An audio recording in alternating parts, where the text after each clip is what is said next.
What's going on, gamers? Today we're diving back into a bit of Diablo 4 and I'm going to be setting you up with an amazing early game build for the Druid class that can really help you clear the content fast and is a lot of fun to play. So if that interests you, then stay tuned. That's coming up next.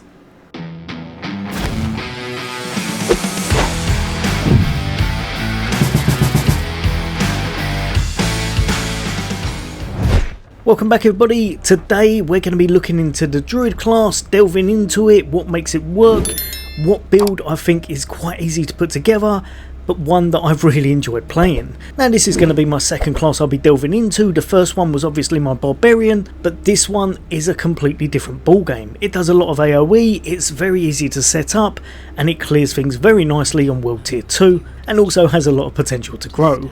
I'm going to show you a little bit of gameplay footage. This has absolutely zero aspects in the offensive side on, so it won't clear as fast as you'll be doing, but it's going to show you exactly what it's all about before we jump into the full build guide.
Right, so hopefully from that gameplay footage you can see there's a lot going on with this build. It is great for clearing trash mobs, it's really good for killing elites.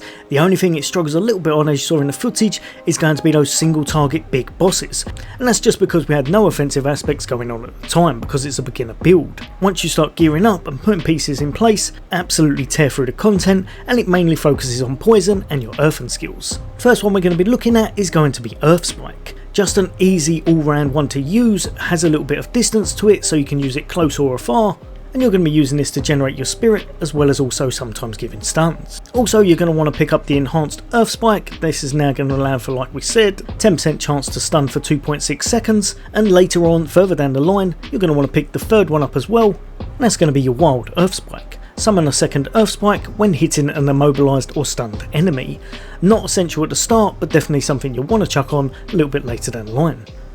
Jumping over to your core skills, and I have been having a lot of success and really enjoying using Landslide.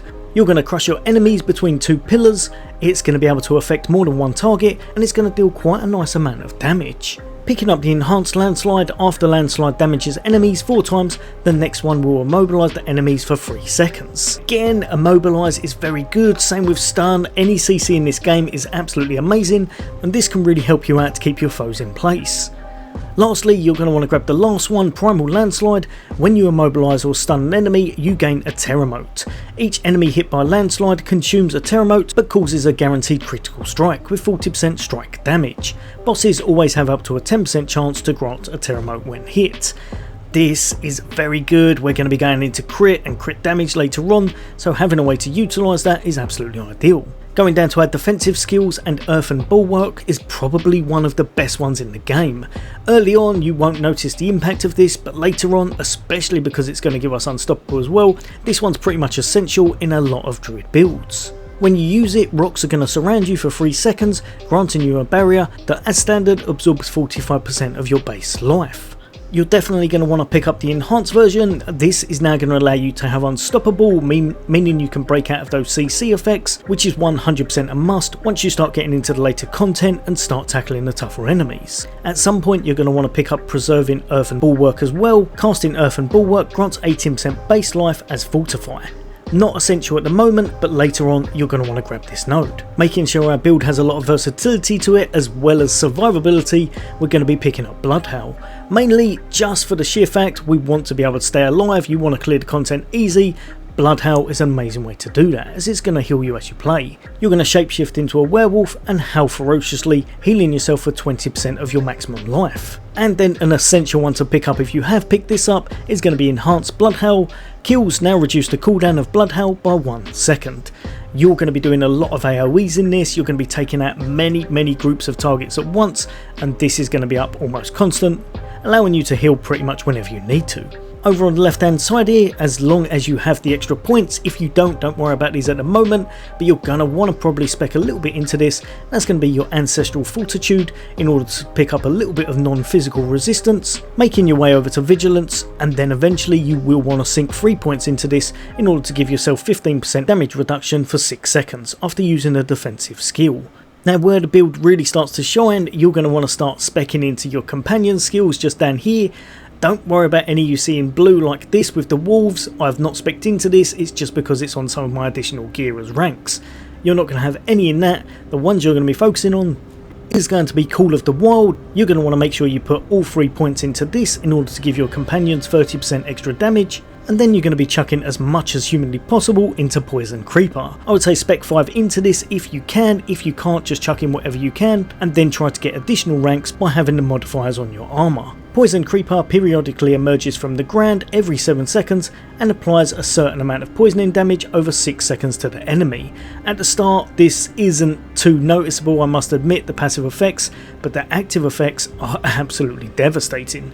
Vine Strangle all surrounding enemies, immobilising them for 3 seconds and poisoning them for 2059 damage over 6 seconds. Jumping over to the Enhanced node, and there Poison Creeper also gives 1 extra second to immobilise, meaning that's a massive 4 seconds to those groups of enemies. And finally you're going to want to pick up the last node, Ferocious Poison Creeper. Poison Creeper active poisoning duration is increased by 3 seconds, just making the overall damage even better. Now I found working hand in hand with this absolutely amazing was the Ravens. Ravens do a little bit of passive damage, a nice bit of active damage, but even better than that, these are going to allow you to grab Vulnerable. The second node means you've got a nice bit of crit chance. Remember, we're going to be trying to stack into crit and crit damage later on, so 5% extra is going to be amazing. And lastly, if you're picking up Ravens, you pretty much have to pick this one up, your Ferocious Ravens. Enemies inside the swarm of Ravens, when it's active, become vulnerable for 3 seconds. 3 seconds of Vulnerable is often enough time to completely nuke what you're aiming for, and Vulnerable is probably one of the best statuses for inflicting damage, so picking this up is going to help you out pretty much throughout the entire game. Over to our rough skills, and you're going to want to start speccing into these.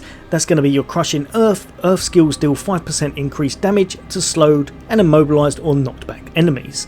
Once you've got a few more points in your build, you're going to want to jump over to Safeguard, apply a few into this as it's going to help out with your Fortifier, and then Stone Guard is going to mean you do a little bit of extra damage once you do have Fortifier. So again, definitely worth taking advantage of. Just down from here and putting 1 point in Neurotoxin is going to help you because enemies are going to be slowed. Again, you're going to have a lot of CC going on, you're going to be able to put crowd control on your build, and it's just going to make clearing that content a lot faster and easier. Also, it allows us to get down to Envenom. Poisoned enemies take 10% additional critical strike damage and 10% for every additional level. So you're going to have 3, meaning 30% extra critical strike damage once you've chucked them all in. Now for our ultimate skills, I've chosen not to pick one up early game. If you want to, you can do, but I found that without it, things worked a lot smoother, because my skills were up a lot more often and I was able to survive pretty much any content. However, picking up one node in Defiance means that your nature skills are going to deal 4% increased damage to elites and allow you to jump straight up to here, your Circle of Life.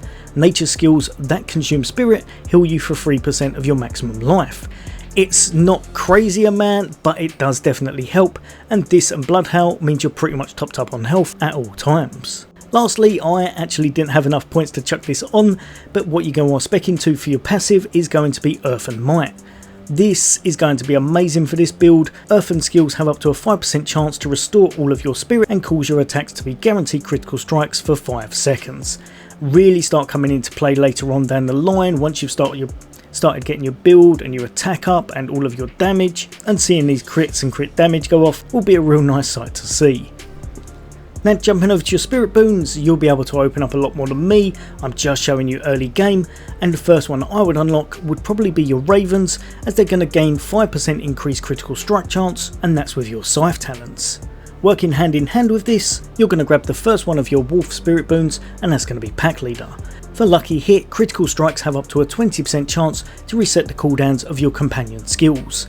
This is actually really nice. It means you're able to use your ravens, you're able to use your creepers a lot more, and very often you'll see them resetting, enabling you to use them over and over again quite consistently, especially if you start speccing into that crit chance.